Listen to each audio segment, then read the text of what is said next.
Uh, namanya mungkin juga banyak teman-teman yang sudah tahu ya tentang produk kapal api global.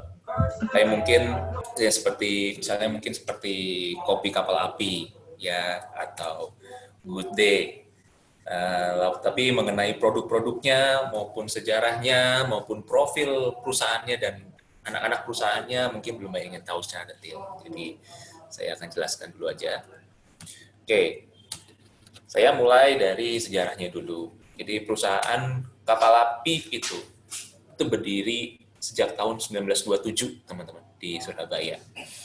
Didirikan oleh Bapak Gosulut. Waktu itu masih berupa usaha rumahan sederhana, menggunakan pikulan dan sepeda.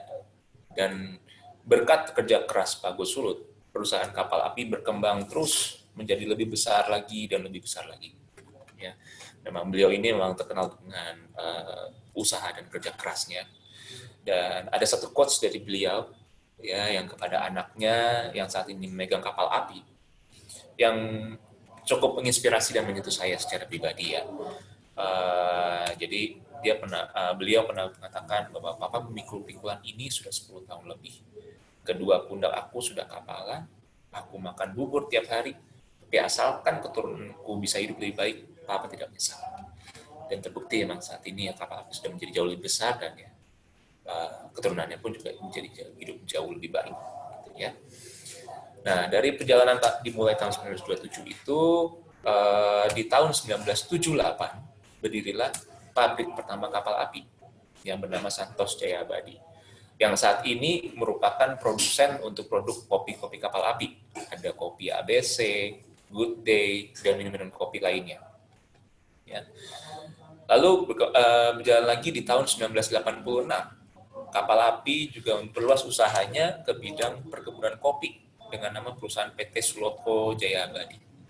Ya, letak perkebunan kopi milik kapal api ini berada di Toraja, Sulawesi, di mana produknya bermacam-macam, meliputi kopi Arabica, Robusta, kopi luwak, dan hasil dari perkebunan-kebunan ini selain untuk dalam negeri, kita juga ekspor ke luar negeri.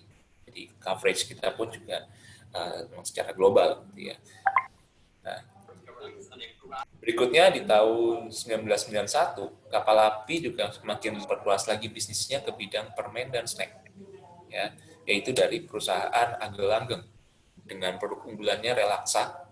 Ya, kalau teman-teman tahu permen mint Relaxa itu juga produk dari kapal api.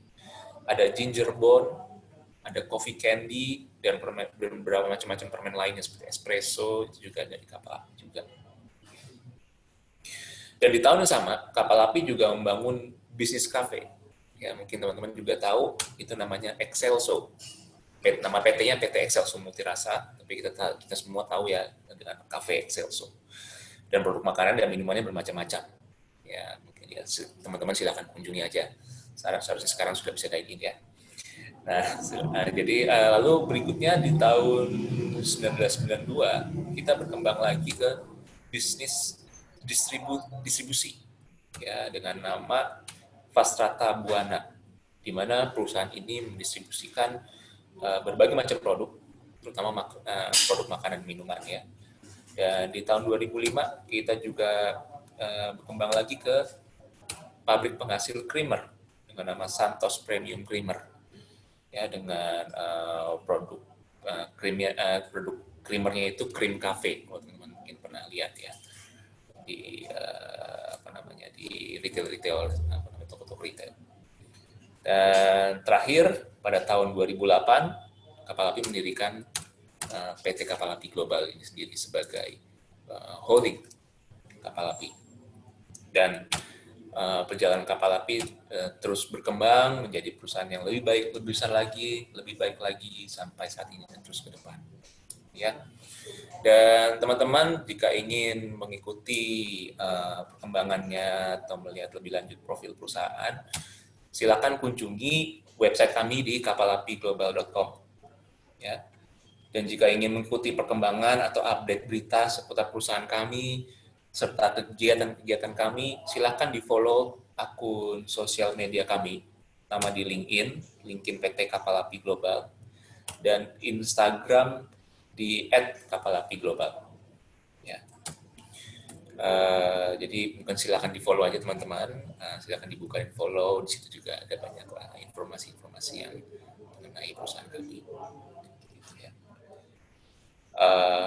Dan lalu untuk kita juga di sesi hari ini kita juga akan ada beberapa kontes bagi teman-teman yang pertama juga nanti selama di materi nanti Ibu Syarifah nanti juga akan memberikan ada beberapa quiz. Jadi akan ada kesempatan untuk menangkan 3 e-voucher sebesar 50.000. Dan ini voucher untuk potongan berbelanja di Kapal Api Store. Ya, silakan teman-teman coba kunjungi aja ada di website www.kapalapistore.com. Di situ nanti teman bisa melihat produk-produknya Kapal Api dan bisa mendapatkan potongan belanjanya. Dan nanti juga di akhir acara kami juga akan menseleksi untuk teman-teman yang membuat IG story ya, yang paling kreatif, paling the best tentang yang meliput acara kami dan juga mention Instagram kami, nanti juga akan mendapat 3 pemenang akan mendapatkan voucher sebesar 100.000 ya. Jadi dan itu nanti pemenangnya akan diumumkan di IG kami, sehingga nanti tolong silakan follow aja. Oke, demikian perkenalan dari saya mengenai kapal api. Selanjutnya untuk momen yang sangat tunggu teman-teman, sesi dari pembicara kita yaitu Ibu Syarifah yang akan dipanggil Ibu Cia selaku Talent Management Spesialis Kapal Api Global mengenai critical thinking. Ya, semoga bermanfaat bagi teman-teman semua. Ya. Saya persilakan Ibu Cia untuk mengenalkan diri dan memulai sesinya. Oke, terima kasih Pak Bima. Terima kasih juga kepada pihak Binus, Bu Dini, dan Mbak Ira kesempatannya untuk saya hari ini sedikit sharing session aja lah ya tentang topiknya critical thinking gitu ya. Saya akan coba share screen.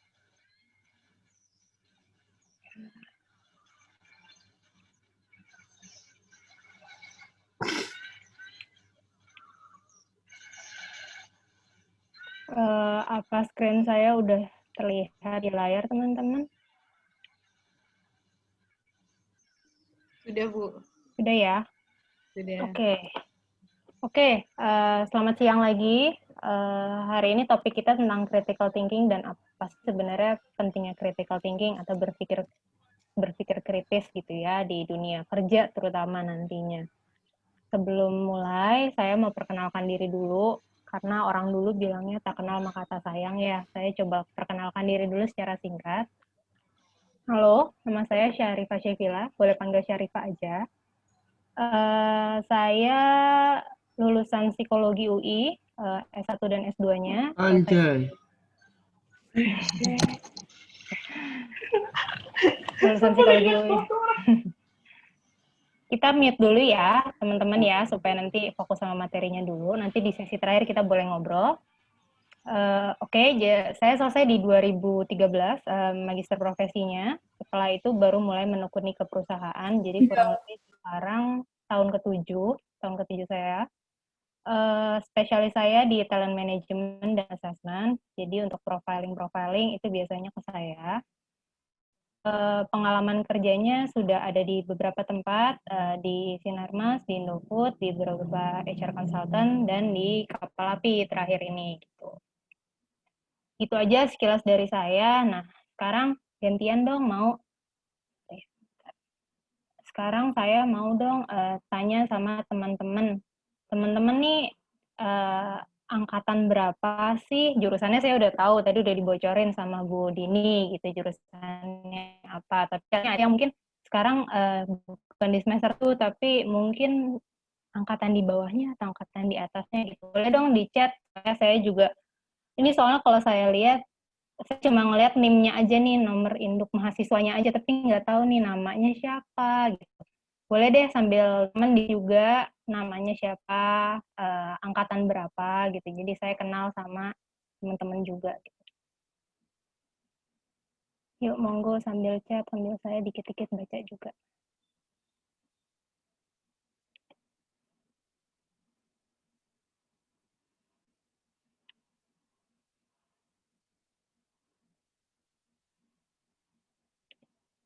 Oke, sambil teman-teman chat, sambil saya terusin materinya ya.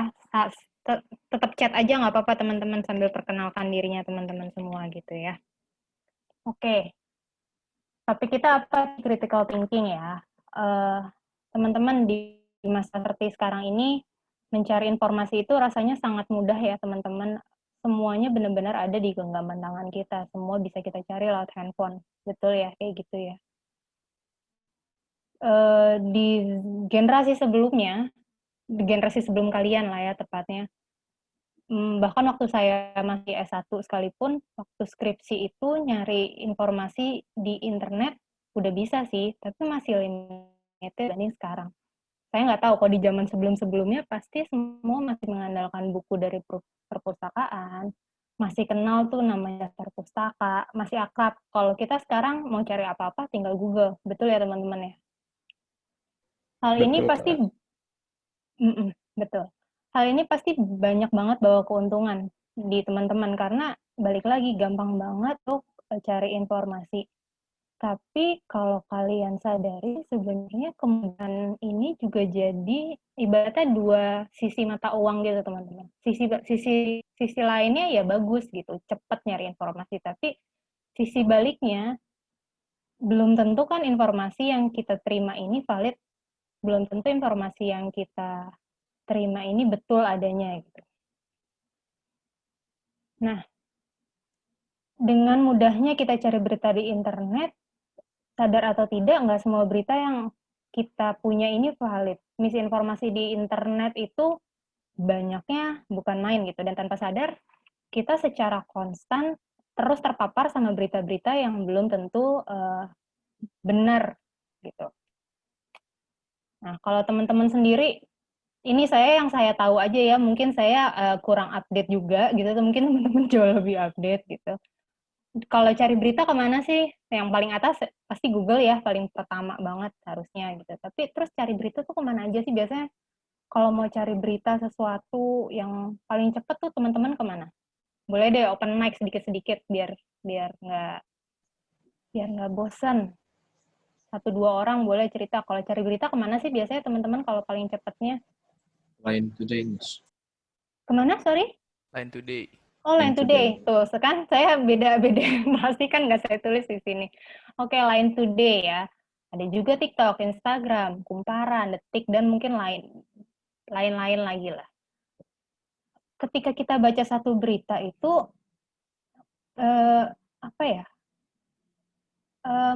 Kadang kita seringkali terburu-buru membaca satu berita sampai memutuskan, oke, saya udah tahu nih isi berita ini apa hanya dengan membaca headline-nya. Betul nggak? Nah, padahal kadang, ya kalian tahu sendiri judul berita tuh menarik-menarik, teman-teman. Coba saya kasih satu contoh berita yang cukup menarik, judulnya. Trump memasuki masa kritis. Kita tahu ya semua ya, Trump beberapa saat lalu sudah dinyatakan positif corona. Terus nggak lama setelah dia dinyatakan positif corona, Republika bikin satu berita tulisannya Trump memasuki masa kritis. Kalau kita malas baca, pasti kita langsung ngomong sama teman kita di sebelah. Trump, udah kritis loh coronanya gitu. Terus circling deh kayak snowball tuh teman-teman. Kalau yang malas baca, pasti langsung mikirnya, oke, si Trump udah kritis nih COVID-nya. Gitu. Padahal pas kita klik berita ini, kita baca lagi baik. Trump nggak apa-apa loh teman-teman, kondisinya baik-baik aja, sehat-sehat aja. Terus yang dibilang masa kritis itu apa? Sebenarnya yang dibilang masa kritis adalah di dalam COVID-nya itu ada rentang kritisnya si virus COVID-nya sendiri, bukan si pasiennya gitu. Ibaratnya kalau demam berdarah gitu, itu kan ada tuh fase kritisnya. Kritisnya kita harus lihat trombositnya berapa. Ternyata COVID juga begitu. Nah, tapi kita bisa paham tentang itu karena kita benar-benar akhirnya baca tentang berita ini dan kita coba pahamin, oh ternyata kalau COVID itu tuh ada rentang kritisnya segala macam. Dengan kita baca baik-baik dan pahami satu berita, akhirnya kita jadi tahu bahwa judul sama isi jelas beda ya teman-teman gitu. Tapi satu, ya harus dibaca dulu beritanya biar tahu apa isinya gitu. Nah, yang kayak gini, nah dua istilah ini udah sesuatu yang biasa banget lah ya. Sekarang kita dengar clickbait sama hoax gitu. Betul ya?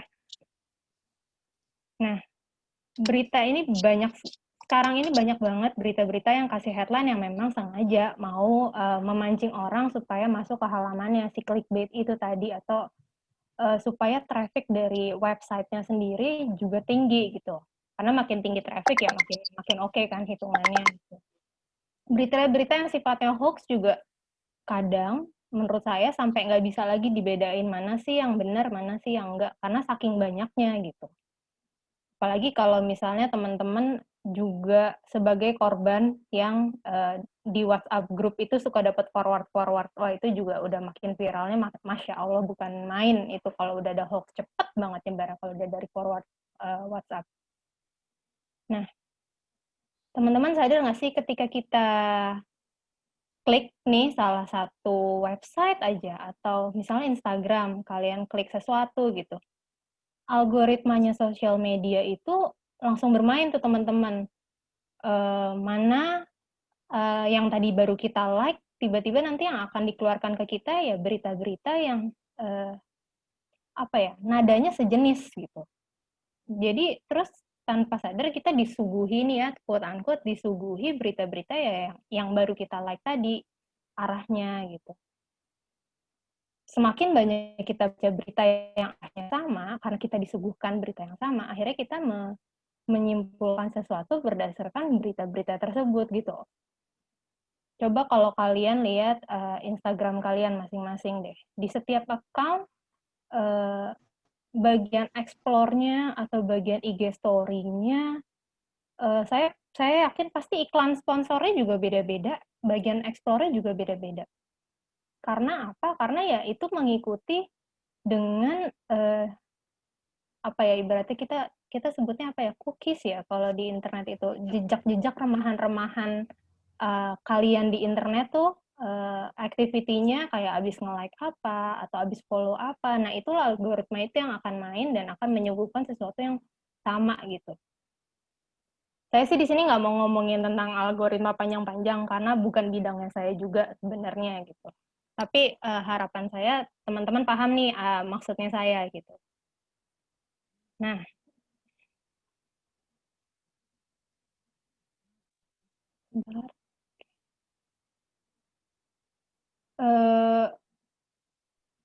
semakin kalian balik lagi tadi, semakin kalian membaca sesuatu hal yang sama, algoritma akan memberikan kalian hal-hal yang sama. Tapi ketika kalian mencoba untuk melihat hal-hal yang berbeda, algoritmanya juga akan berbeda gitu ya teman-teman. Saya pernah baca satu teori namanya The Green Tail Theory. Teori ini apa sih? Teorinya sederhana banget. Ini kalau bisa teman-teman baca ya. Misalnya ada satu orang yang bilang, lo kok ada ekornya sih? Terus pasti kita ngomong gini, aneh-aneh aja lo. Tapi kalau tiba-tiba ada dua orang yang ngomong, kok tiba-tiba ada ekornya? Terus kita pasti ngomong, lo akal-akalan nih, janjian nih, ngerjain gue nih, pasti gitu. Tapi kalau tiba-tiba udah lebih, bisa 5, 10, belasan orang yang bilang, lo kenapa hari ini kok ada ekornya? Pasti mau nggak mau akhirnya kita nengok ya, emang iya ya? Nah, itu tuh balik yang tadi saya bilang, lama-lama tuh informasi yang diberikan jadi kayak snowball, di mana ketika kita nerima 1, 2, 3, lama-lama informasi-informasi serupa, lama-lama kita jadi akan ada awareness di diri kita yang emang iya ya, jangan-jangan betul, soalnya semua orang ngomong kayak gitu. Kita juga bisa kayak gitu terhadap satu informasi gitu. Kalau informasi yang diberikan valid, ya it's a good thing ya teman-teman. Tapi kalau ternyata semua orang ngomongin satu informasi dan ternyata informasi yang dikasih salah, jadi kan kita ikut-ikutan salah. Nah, disinilah kenapa kita butuh critical thinking teman-teman. Karena menurut saya ya hari ini banyak banget informasi yang seliweran. Ketika kita nerima informasi bulat-bulat nggak mau kita cerna, kita terima aja gitu, akan kalau tadi saya ngomongin dua sisi mata uang, kita bisa jadi dapat sisi yang buruknya terus daripada sisi baiknya. Apa sih sebenarnya critical thinking? Critical thinking atau berpikir kritis itu adalah kemampuan untuk dapat melakukan analisa secara objektif dan membuat keputusan yang rasional berdasarkan seluruh data yang telah dianalisa tadi. Dalam critical thinking, kita dituntut untuk mengumpulkan informasi sebanyak-banyaknya sebelum kemudian kita analisa dan kita kategori nih, informasi tadi related nggak ya sama masalah yang lagi mau kita dalami gitu. Udah kita kumpulin semua yang related, abis itu kita baru bisa kan menganalisa lebih lanjut, baru kita bisa simpulin. Nah, cara berpikir seperti itu biasanya kita sebut sebagai deductive reasoning. Jadi kumpulin dulu semuanya, baru nanti pelan-pelan kita kategoriin, lalu kumpulin, kita simpulin, kita analisa, itu namanya deductive reasoning. Nah, kemampuan untuk berpikir kritis ini ternyata di value atau dinilai sangat tinggi loh buat karyawan di satu perusahaan. Ini merupakan salah satu kompetensi yang dicari oleh perusahaan di posisi manapun, perusahaan manapun menurut saya juga. Kira-kira kenapa ya? Coba ya, saya coba kasih gambaran. Misalnya, ada dua karyawan, manajernya sama nih, satu manajer punya dua anggota gitu ya. Si anggota A datang ke atasannya, terus anggota A bilang, Pak, saya punya masalah nih, barang-barang dari supplier tiba-tiba tidak terkirim sesuai waktunya, padahal sudah harus kita distribusikan, misalnya seperti itu. Tapi dia datang hanya bawa masalah.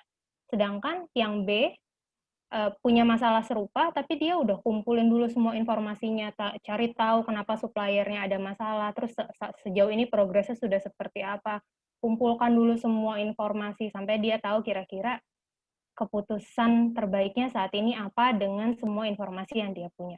Dia datanglah ke atasannya, Pak, ada kondisi seperti ini di supplier A, tapi saya sudah coba cari informasi A, B, C, D, menurut saya untuk mengatasi masalah ini jalan terbaiknya saat ini adalah A. Menurut Bapak bagaimana? Menurut teman-teman sendiri kalau jadi atasan, lebih senang punya anggota yang A atau anggotanya yang B kalau lagi punya masalah? Boleh open mic deh, 1-2 orang.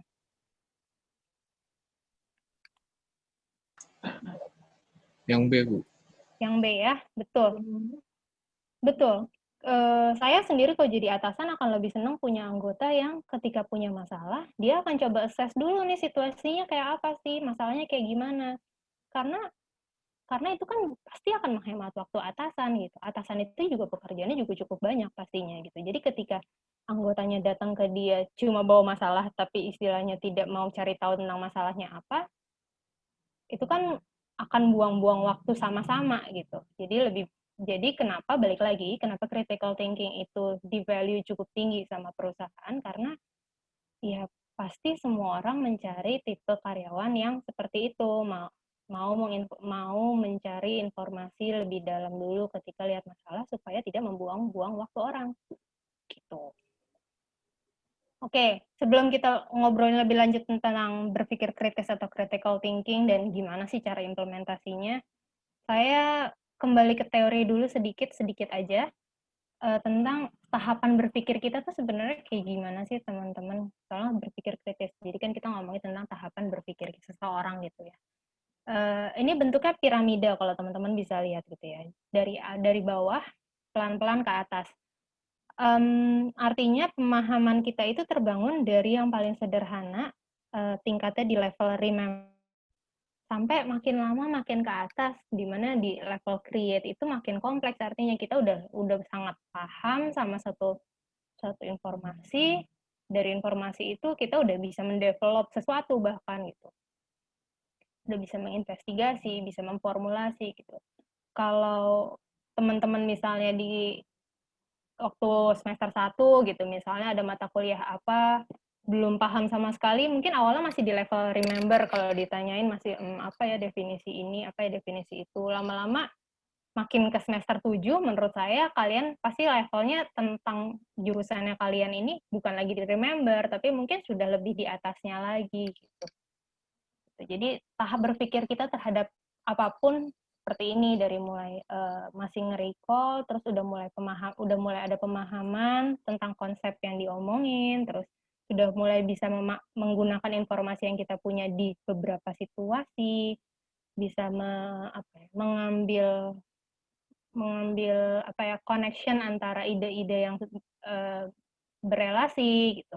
Kurang lebih seperti ini tahapan berpikirnya kita. Semakin paham kita terhadap satu informasi, otak kita akan semakin dapat mengevaluasi dan mengkritisi informasi atau kondisi yang kita hadapin. Oke, itu tadi teorinya. Nah, terus penerapannya gimana sih? Kalau mau berpikir kritis itu tuh gimana sih caranya? Waktu saya sekolah, saya pernah diajarin 5W1H ini. Saya nggak tahu teman-teman pernah diajarin 5W1H ini atau tidak. Mungkin sama, cuma namanya berbeda aja. Jadi ketika kita mau menulis suatu berita atau mau membaca satu berita, sebenarnya 6 poin ini teman-teman yang perlu kalian kritisi dalam satu berita. Pertama, what, why, where, when, who, dan how. Ketika kita bisa lihat 6 faktor ini,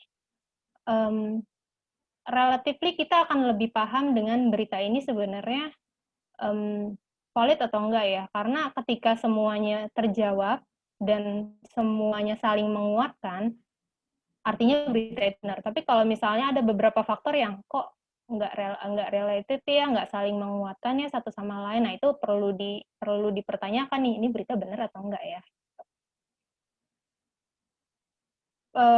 Metode bertanya seperti ini sebenarnya coba deh diingat-ingat waktu kita kecil, atau mungkin teman-teman masih punya adik yang masih kecil, atau punya keponakan yang masih kecil. Waktu usia kita toddler, 3, 4, 5 tahun itu kan anak kecil itu periodenya lagi banyak sekali mau tahu ya teman-teman. Apa-apa ditanya. Kenapa? Ini apa? Ini kenapa? Kok gitu? Bla bla bla gitu. Tapi semua yang dibilangin sama orang dewasa ya diserap aja, makanya mereka dibilang kayak sponge kan, apa aja diserap. Jadi mereka belum bisa tuh bedain mana yang betul, mana yang salah. Nah, bedanya sama kita, metode bertanya ini penting kita punyain, apalagi kita lagi ngomongin critical thinking gitu ya. Tapi bedanya sama anak-anak, selain kita harus bedain mana yang benar, mana yang salah, dan menyerap informasi bulat-bulat gitu. Jadi tiap habis bertanya dan ketika dapat jawaban nggak ya udah jawaban itu aja udah langsung saya telan, belum tentu kan gitu. Jadi dikritisi gitu. Cara nanyanya gimana? Nah, ini ada saya ambil dari satu website Global Digital Citizen. Ini ada list 5W1H tadi, kira-kira apa sih bisa ditanyain di 5W1H. Kalau who tuh misalnya siapa yang akan dapat benefit dari keputusan saya misalnya, atau keputusan ini justru akan merugikan siapa ya gitu. Dari what misalnya, ada perspektif lain nggak ya, apakah ada alternatif lain gitu. Dari why misalnya, kenapa sih ini relevan ya, and so on lah. Ini ada banyak, nggak perlu saya baca semua, tapi kurang lebih gitu teman-teman untuk mengkritisinya. Oke, supaya saya nggak ngobrol sendirian aja, saya mau masuk kuis dulu. Tadi Pak Bima bilang kita akan ada voucher ya, Pak Bima ya. Betul. Saya akan buka 3 pertanyaan nih teman-teman. Sebelum kita mulai, saya pengen teman-teman supaya semuanya ikut bermain, tolong siapin alat tulis sama kertas dulu deh. Kertas nggak usah gede-gede lah, ambil alat tulis dan kertas dulu ya teman-teman. Nanti baru kita main. Kalau udah boleh info boleh, atau mau info di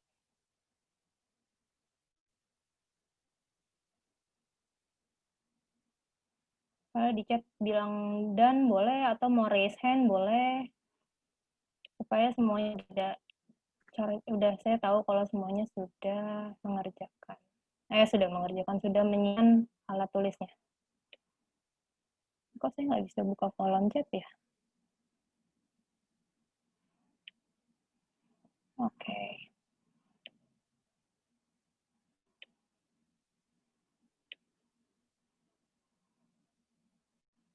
Oke. Udah banyak yang done, saya lihat.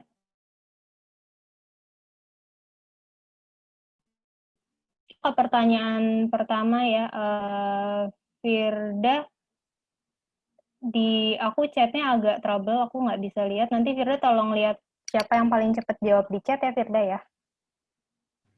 Iya, Kak Cia, siap. Thank you. Oke, kita masuk ya ke pertanyaan pertama. Ini pertanyaan sederhana, tapi juga mengasah critical thinking kita kok, teman-teman. Yang udah dapat jawabannya, langsung tulis di chat. Nanti siapa yang paling cepat, nanti Kak Firda yang lihat deh, siapa yang paling cepat, jawabannya paling benar.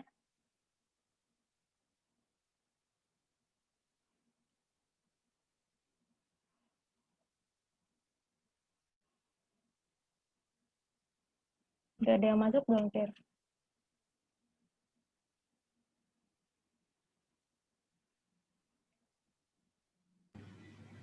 Udah itu di chat ya, Kak ya. Udah banyak juga yang jawab.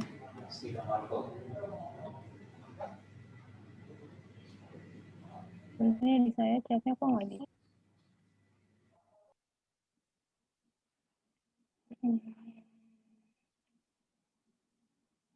Jawabannya berapa aja, Fir? Sorry, aku sambil mau coba lihat ini kolom chatnya di aku kok bermasalah. Oke. Sip, bentar ya. Coba saya sambil lihat. Yang pertama itu ada... Cari yang jawabannya masih salah. Oh, ini ada nih. Habel Christian. Berapa Habel Christian? Coba open mic dong. Kamu yang pertama 15, benar. Miss. Betul. 15. Yang awal-awal ada yang jawab 17, 16, 19, 25. Oke, kita lihat ya.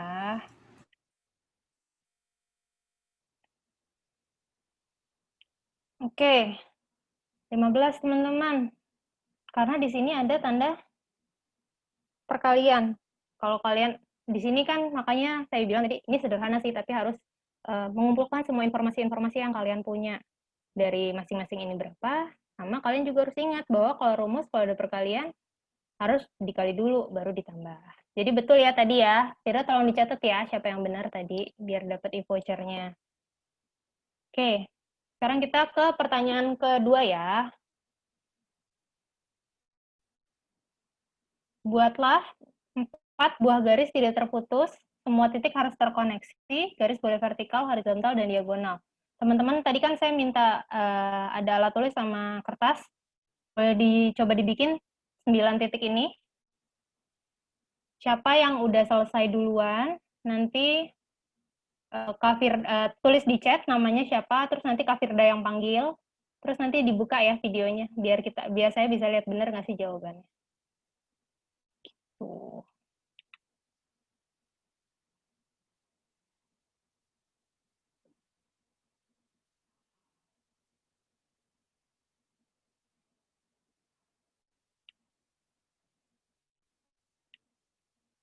Tuh, ada yang udah tuh.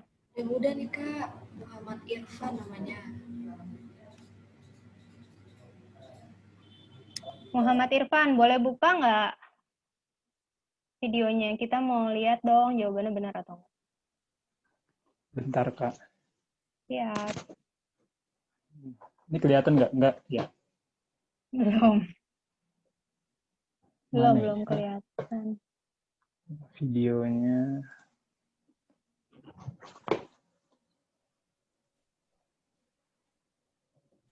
Tidak terputus. Itu keputus-putus semua. 4 garis tidak terputus. Ya, ada yang mau coba lagi? Thank you ya. Kalau mau coba lagi biar dapat e-vouchernya.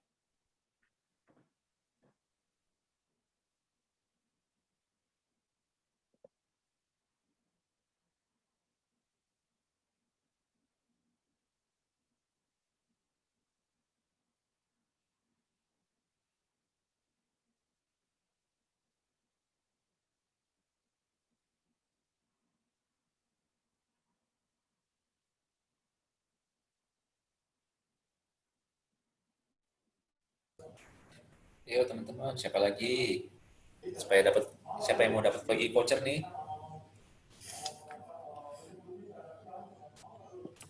Ayo mungkin jangan malu-malu ya, tunjukin aja karya kalian. Dicoba aja ya. Siapa tahu betul. Boleh kan Bu ya? Boleh. Tuh ada lagi yang done.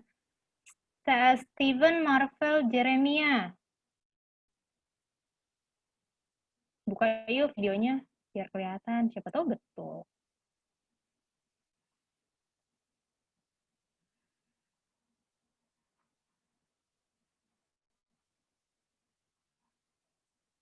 Steven? Ya Kak, gini Yes. Kak.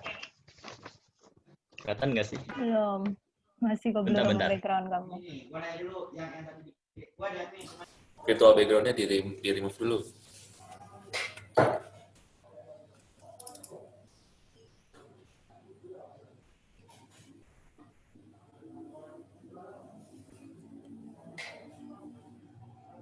Good job. Betul. Betul. Oke. Congratulations ya. Betul jawabannya. Thank you Kak. Ya. Oke, aku coba kasih lihat teman-teman ya. Gimana sih caranya? 4 ya, teman-teman. Tadi betul. Cuma beda arahnya aja, tapi secara konsep betul. Oke, sekarang pertanyaan terakhir. Yang mau nyoba lagi, boleh. Kalau tadi 4, sekarang 3 garis. Sama-sama nggak boleh keputus.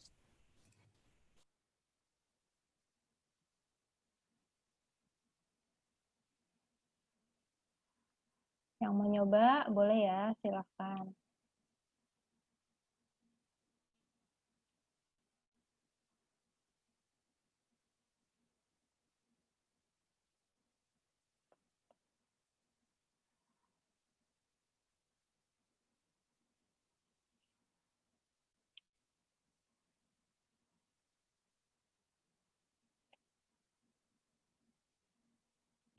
Kalau udah boleh ditulis lagi dan gitu, jadi nanti bisa kita open video lagi kayak tadi.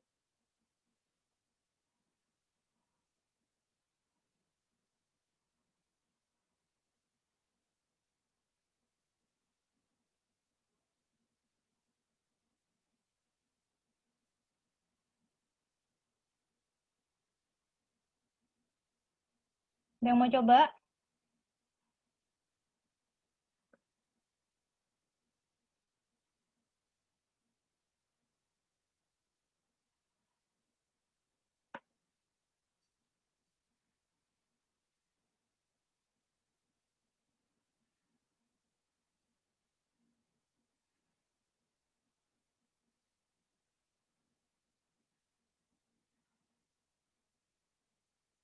Ada.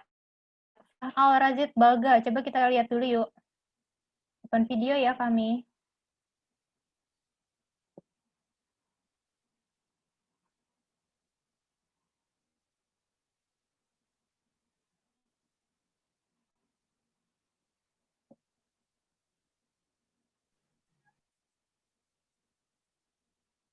Mana nih Fahmi? Kita open video dulu.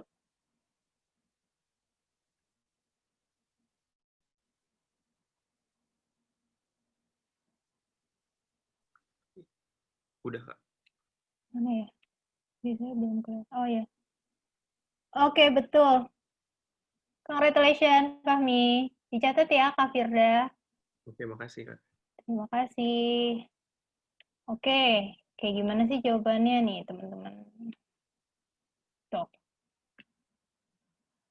Jawaban seperti itu, 3 garis. Nah, udah. Tadi kita udah main. Permainannya sederhana, cuma boleh sharing nggak tadi, misalnya Fahmi gitu. Sederhana sih, tapi perlu mikir juga nggak sih Fahmi biar dapat kayak gini, atau sebenarnya kamu udah, gampang kok gitu. Boleh sharing nggak sedikit? Iseng-iseng aja sih kayak mikir gimana jadi 3 gitu. Jadi kayak dapet zigzag aja gitu. Tapi emang harus ada mikirnya juga ya gitu ternyata ya. Iya, jadi thank you Fahmi sharingnya. Jadi gitu juga sih teman-teman ketika kita ngomongin berpikir bahwa ya kita mungkin punya informasi cuma sedikit gitu ya. Terus kadang, ini gimana caranya orang informasinya cuma begini, gimana caranya saya bikin 3 garis, gimana caranya saya bikin 4 garis gitu. Informasinya cuma sedikit, tapi di pertama kali kita lihat kayaknya nggak mungkin nih gitu. Tapi setelah kita coba berpikir out of the box, coba lagi, ternyata lama-lama bisa. Kurang lebih juga gitu ketika kita ngomongin critical thinking. Ketika informasinya limited, kita coba cari, kita coba perdalam, kita coba cari tahu lagi, lama-lama kita akan dapat jawabannya gitu. Nah, sekarang tadi di awal saya sempat bilang bahwa critical thinking ini penting banget dan nilainya cukup tinggi di dalam perusahaan.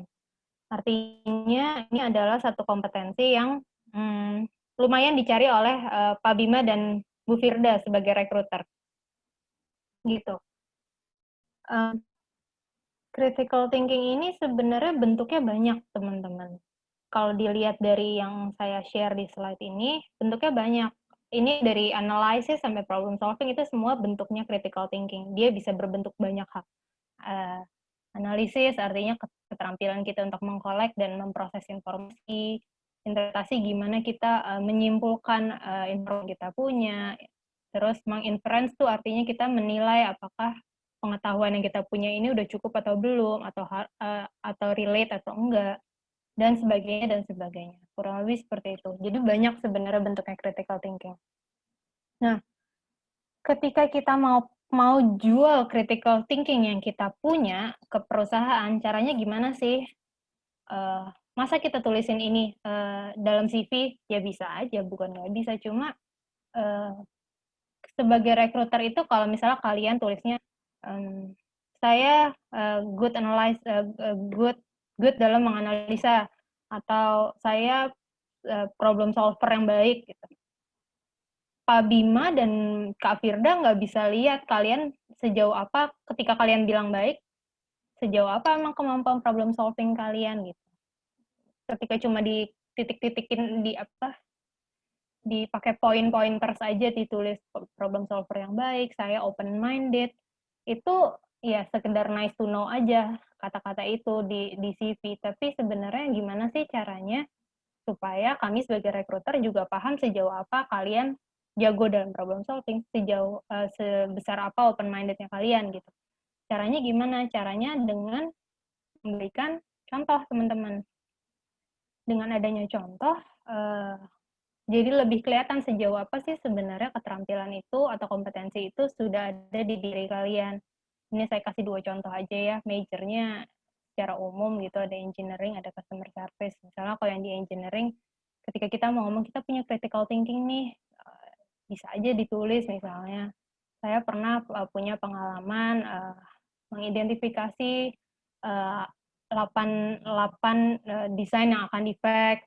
Jadi ini di kemudian hari bisa akan merugikan pembangunan, ibaratnya kayak gitu. Atau customer service, misalnya saya bisa menginterpretasikan dari survei-survei dari customer, kira-kira tuh komplainnya seperti apa, dan kira-kira strategi selanjutnya gimana terkait dengan komplain-komplain customer sebelumnya. Kurang lebih kayak gitu. Dikasih example supaya kita juga bisa lihat sejauh apa sih kompetensi ini sudah ada di dirinya teman-teman.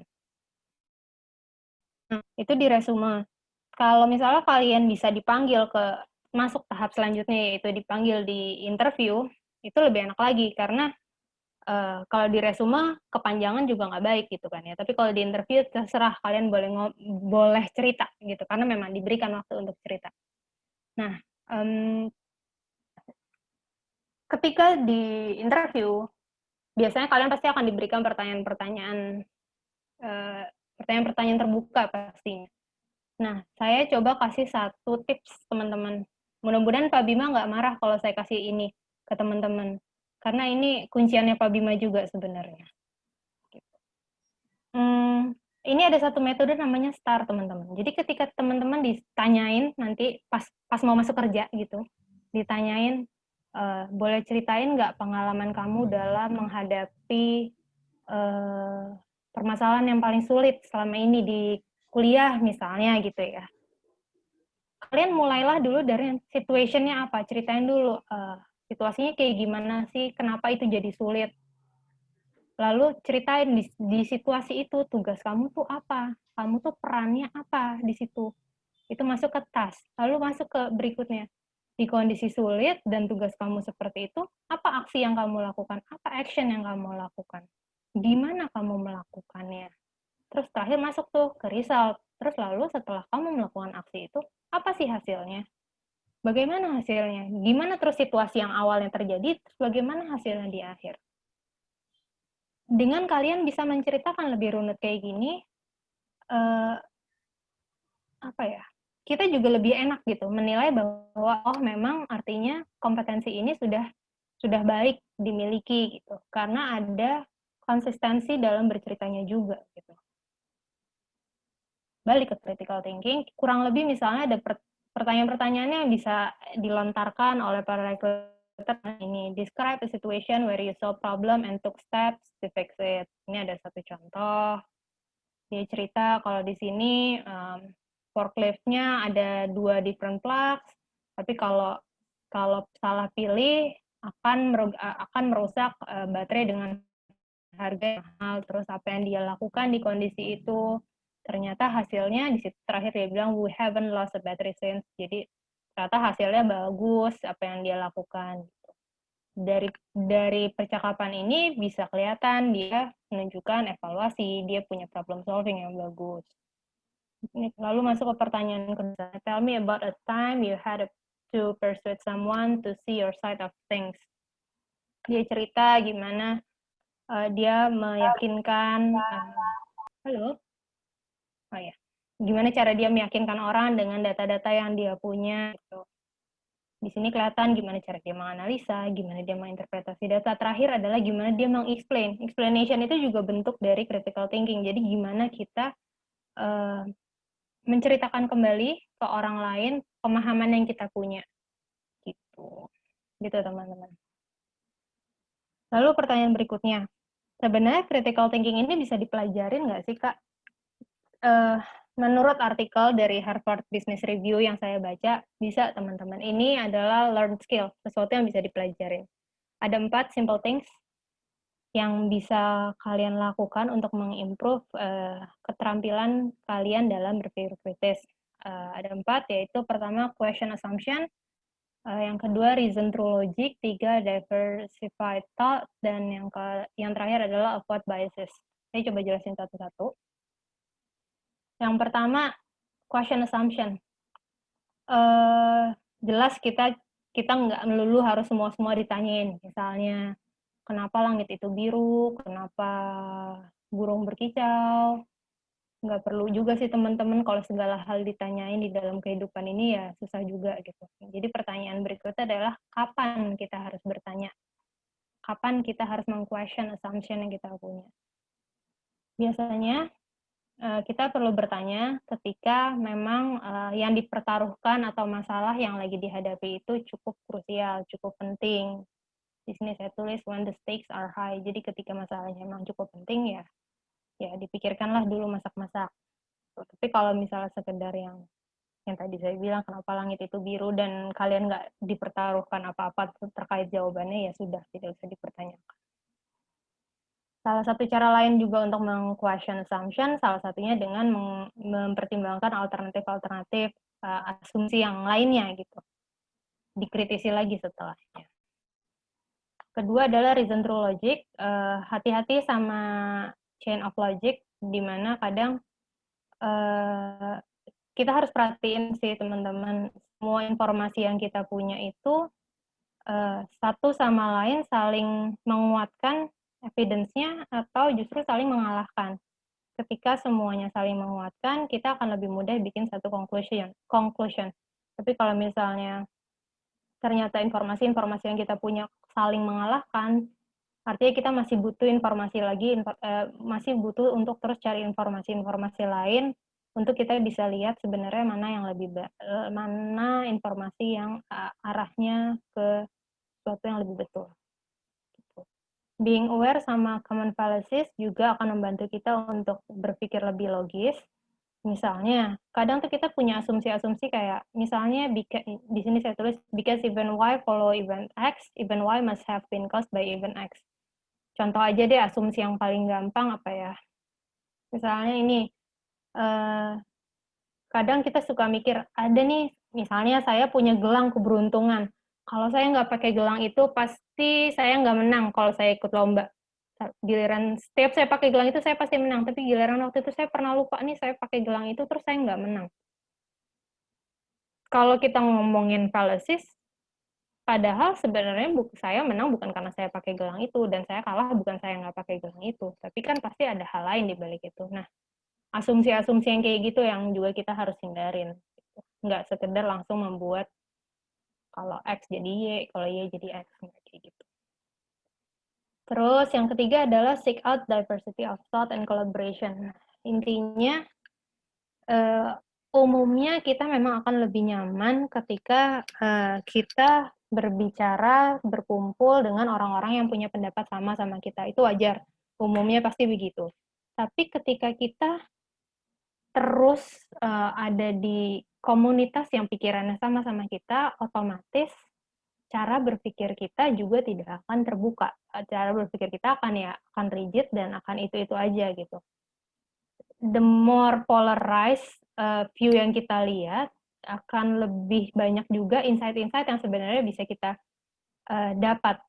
Ketika kita ngomong sama orang yang berbeda pendapat, nggak melulu kita harus setuju sama pandangannya mereka. Enggak. Kita boleh punya pandangan sendiri, mereka boleh punya pandangan sendiri. Tapi dengan kita belajar point of view-nya orang lain, kita juga jadi, menurut saya akan lebih dapat insight, oh, dia berpikir itu karena begini, walaupun saya tidak sama pemikirannya, nggak apa-apa, tapi kita punya insight baru terhadap satu informasi, gitu. Gitu. Terus terakhir, be aware of your biases. Ada 3 bias di sini. Satu, confirmation bias. Biasanya kita secara subconscious kadang suka merasa, kita udah benar, udahlah nggak perlu cari pendapat lain lagi. Atau action bias, di mana kita cepat ambil keputusan sebelum benar-benar berpikir matang-matang. Atau yang terakhir tadi tuh yang si assumption bias, yang tadi saya contohin si gelang favorit itu, jadi gelang keberuntungan. Gitu. Nah, ini terakhir ya teman-teman, jadi besok-besok kalau dihadapkan dengan masalah, akan lebih baik kalau kita lakukan hal-hal ini. Misalnya jangan langsung percaya kalau orang lain melakukan sesuatu atau semua orang melakukan itu terus sudah pasti itu benar, itu belum tentu. Jangan juga langsung reject satu informasi yang biasanya dia salah, udahlah nggak perlu minta pendapat dia. Nggak juga, bisa juga itu benar. Walaupun belum tentu benar, tadi yang saya bilang, ngelihat dari point of view lain itu juga akan memperkaya wawasan kalian.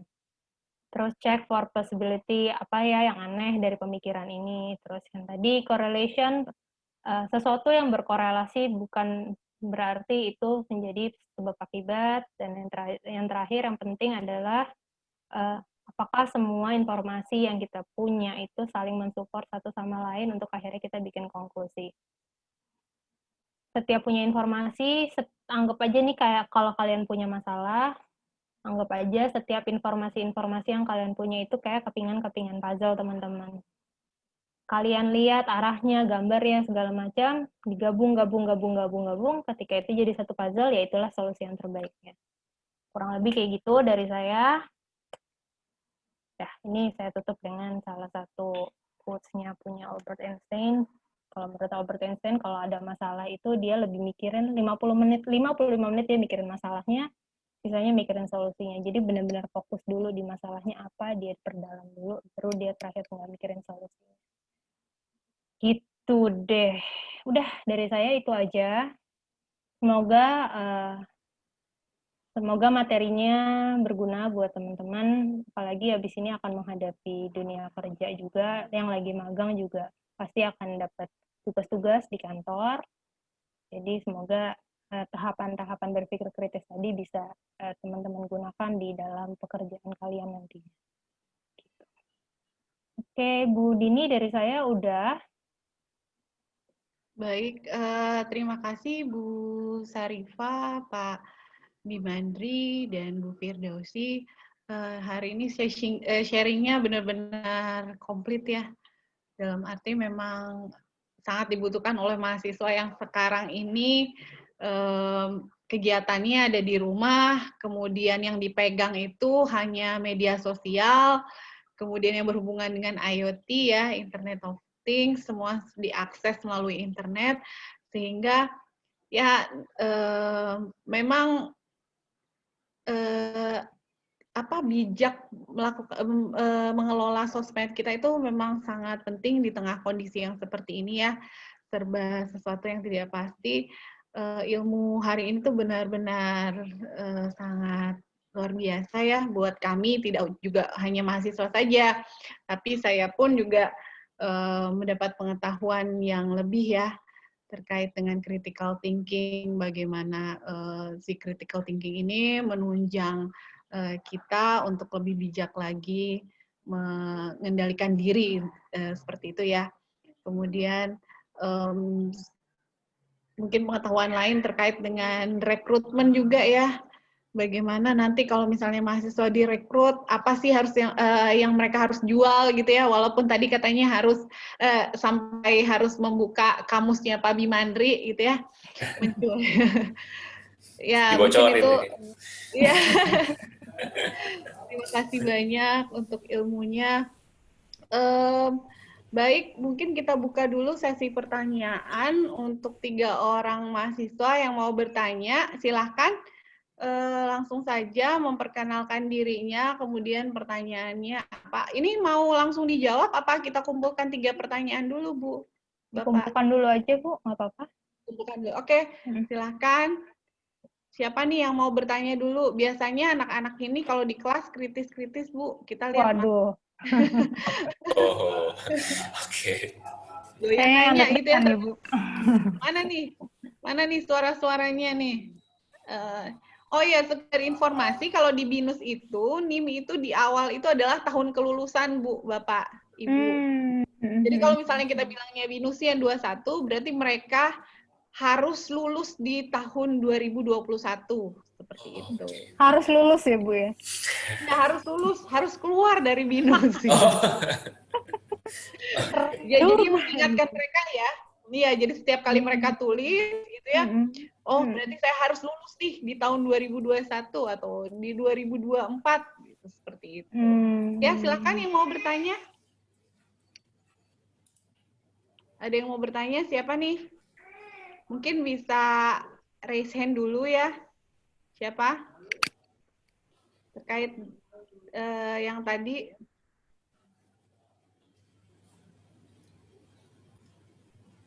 Ada pertanyaan?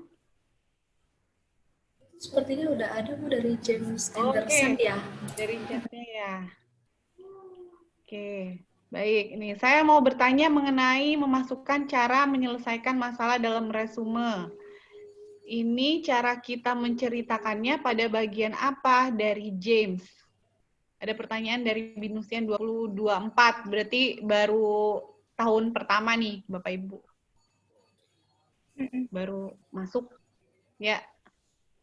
Kemudian itu mungkin pertanyaannya. Yang kedua dari Ronald Wijaya. Selamat siang Bapak Ibu. Bagi Anda relasi antara analytical thinking dan critical thinking itu seperti apa? Itu pertanyaan kedua. Ada lagi yang bertanya? Terakhir untuk sesi awal ini.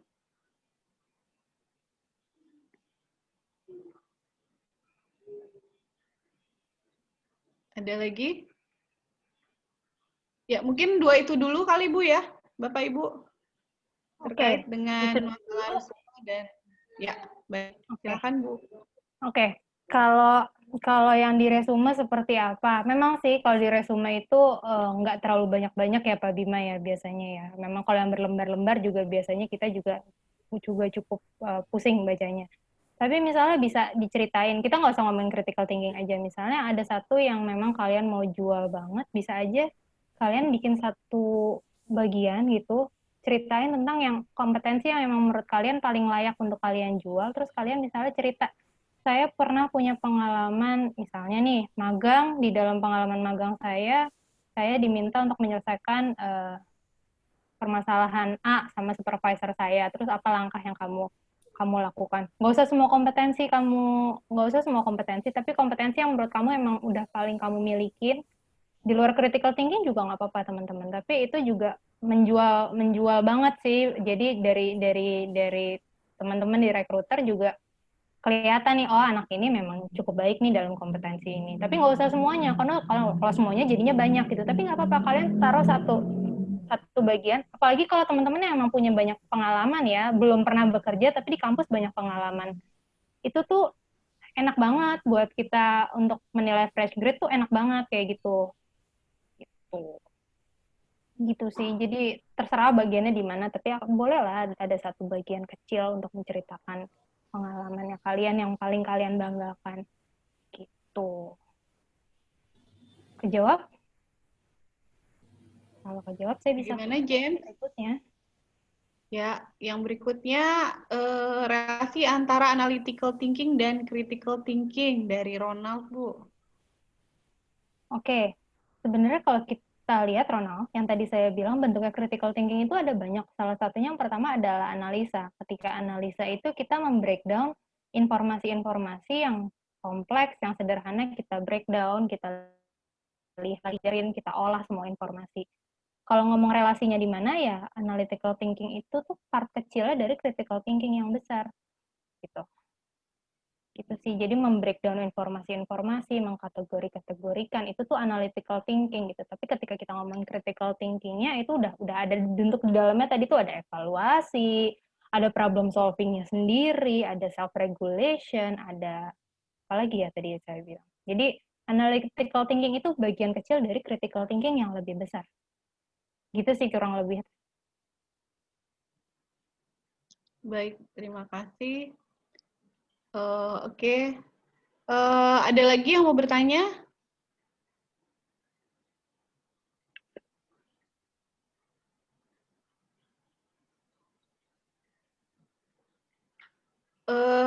Saya deh mau nanya, Bu. Saya mau nanya. Kan ini kemampuan ya, Bu. Kemampuan critical thinking kan ini kita sebutnya skills ya. Iya, Soft betul. skill. Nah, apakah soft skill ini juga, maksudnya kan untuk anak-anak memang harus di-maintain ya. Tetapi apakah juga bisa disebut sebagai habit ya, Bu? Kebiasaan gitu. Jadi bukan lagi sesuatu yang ditunjukkan pada saat-saat tertentu, tapi istilahnya jadi gen dalam diri kita seperti itu. Nah, itu gimana tuh cara membiasakan untuk melakukan critical thinking, melatihnya agar dia tuh terbiasa melakukan itu? Membiasakan ya Bu ya artinya. Gimana cara ya supaya ini menjadi satu kebiasaan gitu ya Bu ya. Betul. Oke, sebenarnya kalau kita ngomongin di teori psikologi nih Bu, kalau boleh cerita sedikit, ketika kita mau bangun satu habit itu kan memang ada teorinya adalah ada reward, ada punishment gitu ya Bu ya.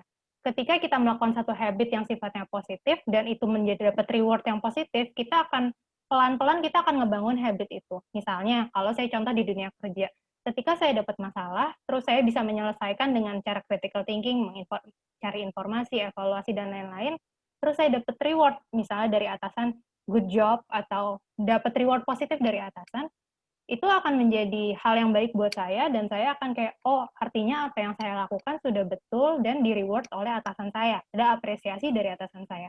Akhirnya itu akan membuat habit bagi saya sendiri untuk next time ketika saya punya masalah, artinya cara yang sudah saya lakukan sebelumnya adalah cara yang baik, karena itu diapresiasi oleh atasan saya secara result-nya.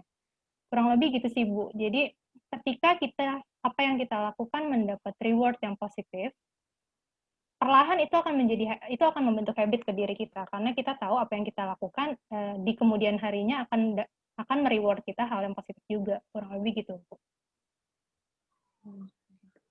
Iya, karena kalau saya lihat anak kecil juga kan dari kecil udah nanya banyak, kayak itu bisa disebut sebagai critical thinking nggak sih ya? Betul. Ini apa, itu apa, itu apa. Nah, sebenarnya kan kayaknya kebiasaan itu sudah ada ya. Betul. Dari kecil ya.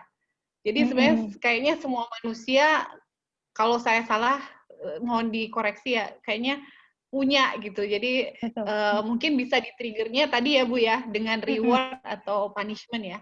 Ketika Betul, dia nggak betul. ada di relnya, ada punishment, kemudian Mm-mm. ketika dia ada di relnya, sesuatunya hasilnya bagus, kebiasaan tersebut bagus, ada Mm-mm. reward-nya, Mm-mm. itu akan men-trigger untuk menjadikan itu sebagai kebiasaan ya, Bu. Betul. Oke. Masih ada pertanyaan nggak, teman-teman? Mumpung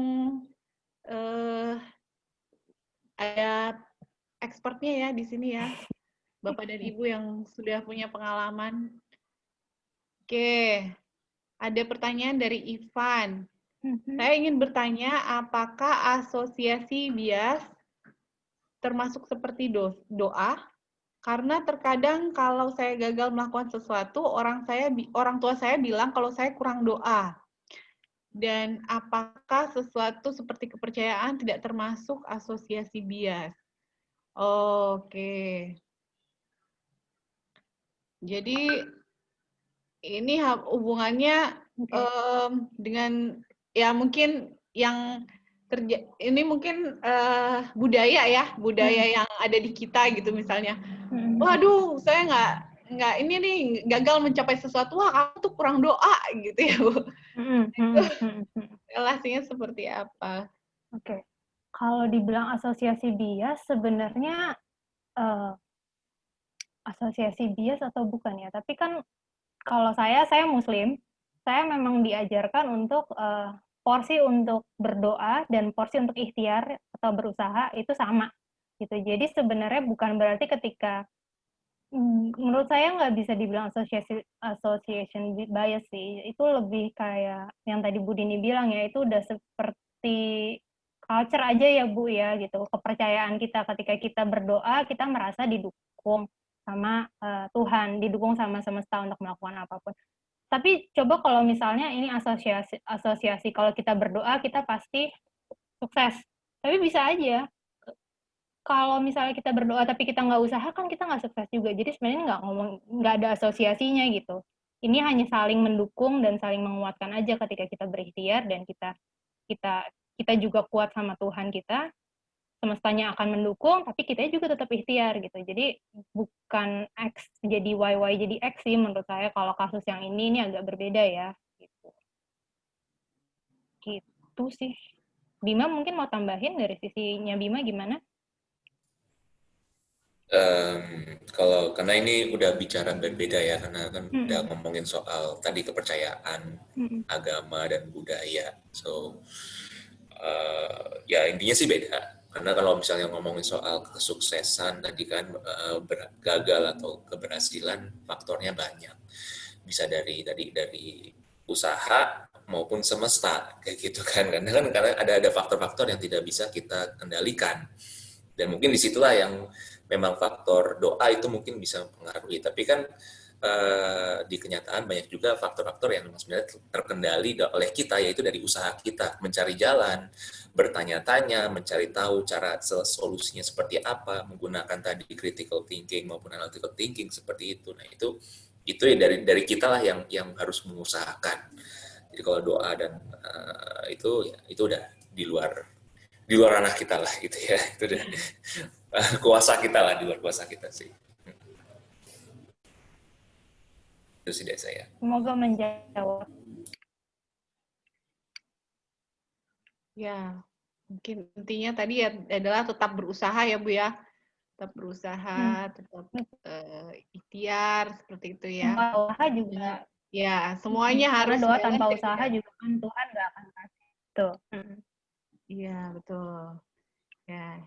Jadi kalau jadi mahasiswa jangan bukunya kalau ada tugas dari dosen tuh jangan didoain bukunya terus tugasnya jadi gitu ya, nggak akan dapat nilai A. Jadi memang kita harus berdoa ya.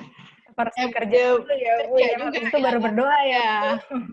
Segala sesuatu ya itulah kita harus melihat secara kritis ya, bahwa ya mungkin ada beberapa hal yang kita namakan mujizat ya, tetapi ya gitu tetap harus berusaha sebagai manusia ya. Baik, ada lagi pertanyaannya?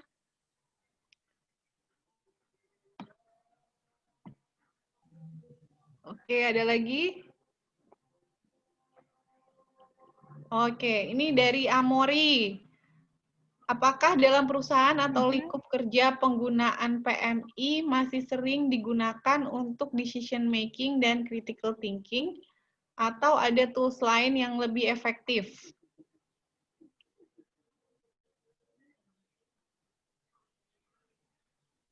Oke.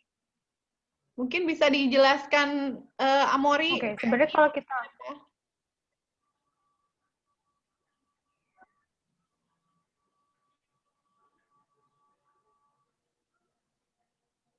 Plus minus interesting. Oke, sebenarnya kalau kita ngomongin tools decision making di perusahaan, kita tuh nggak pernah sih ada satu tools tertentu gitu ya, Bima, Firda ya. Tools apapun menurut saya intinya akan tetap sama. Intinya gimana kita melihat satu informasi secara detail, kita lihat kalau kita ngomongin tadi pakai PMI, kita lihat plus minusnya. Kalau kita pakai mungkin kenal SWOT, SWOT, kita bisa lihat dari strength, weakness, opportunity, threat-nya.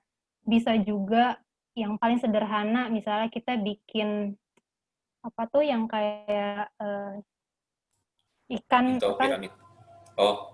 Fish analysis. fishbone, kita bisa pakai fishbone, kita bisa pakai yang akar-akar pohon.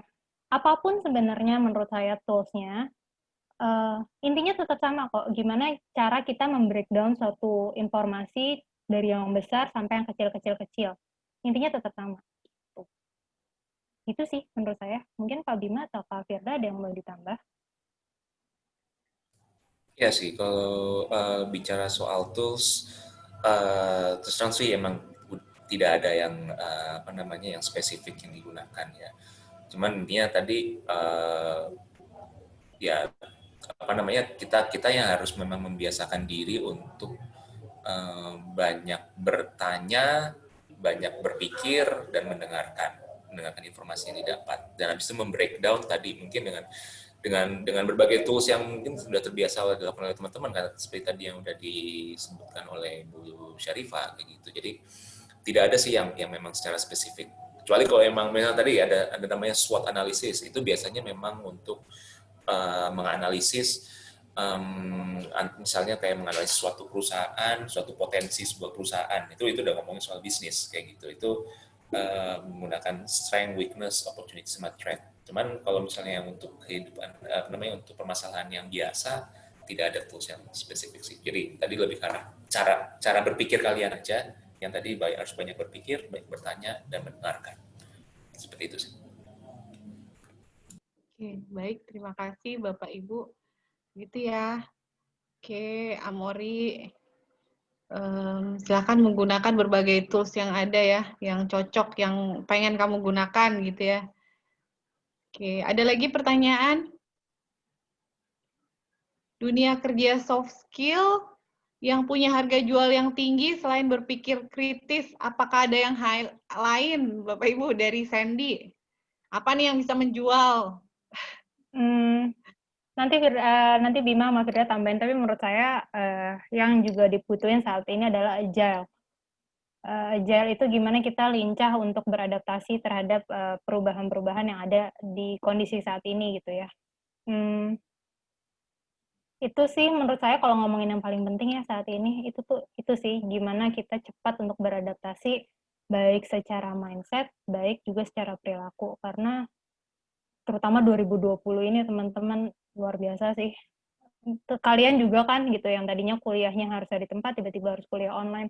Banyak sekali hal yang harus kalian ubah, banyak sekali adaptasi yang harus kalian lakukan, dan kalau kalian nggak bisa melakukan itu ya semua akan kesulitan gitu. Jadi kalau dari saya pribadi, agile sih yang bagus banget buat dijual gitu.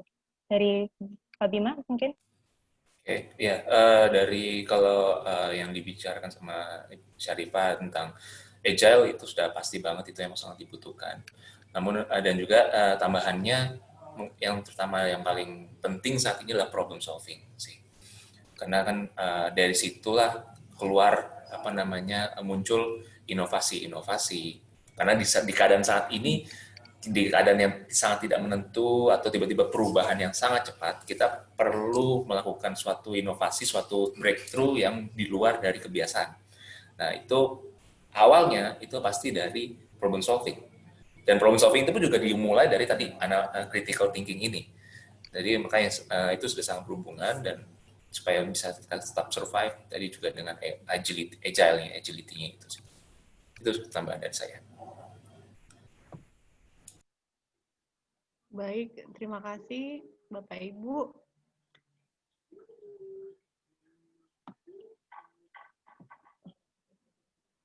Ada lagi pertanyaan?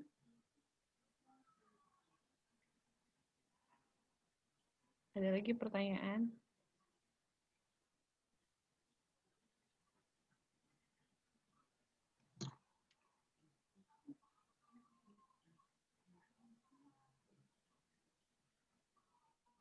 Baik,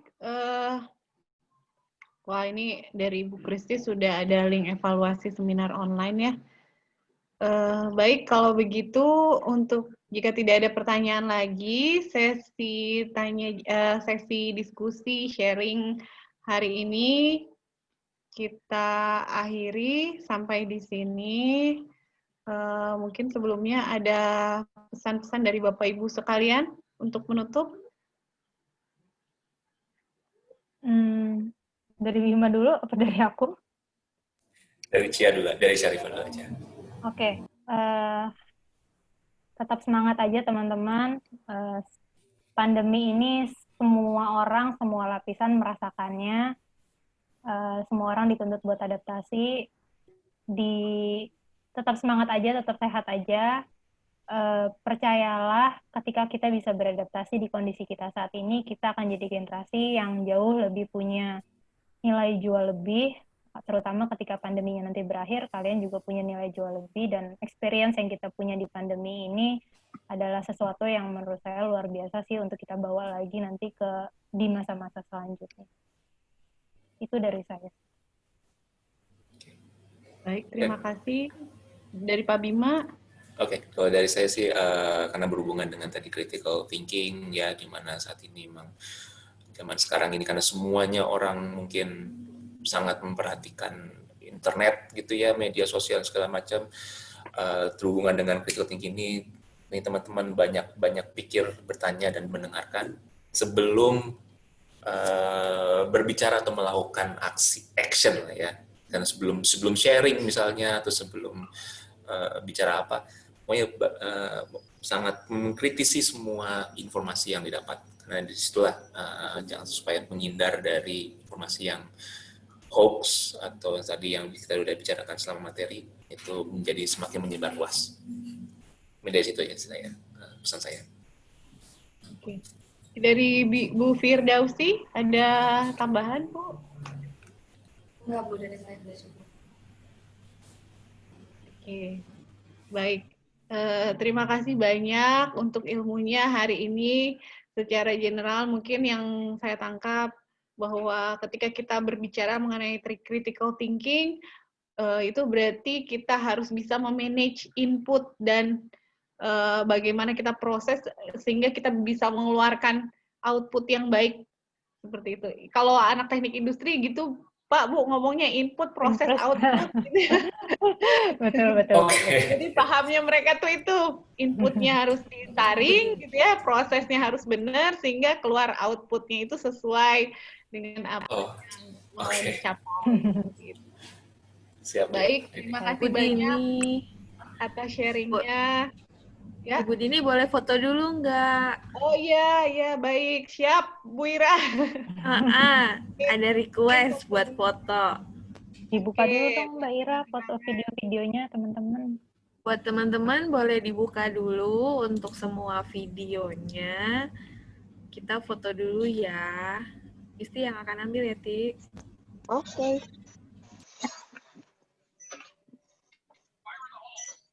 Ayo pada dibuka dulu. Ayo, mungkin ada yang kangen satu sama lain, lumayan ini medianya ya. Masih banyak nih Bu yang belum buka. Oke. Ayo. Oke, kita mulai dari slide 1 dulu ya. Senyum aja terus semuanya ya. Bentar aja kok. Siap ya? 1, 2, 3. Slide kedua ya. 1, 2, 3. Next slide. 1, 2, 3. Oke, sudah Ibu, sudah selesai. Oh iya, sekalian mau ingetin, minggu depan kita juga ada dari kawan lama ya Bu Dini ya. Iya, betul.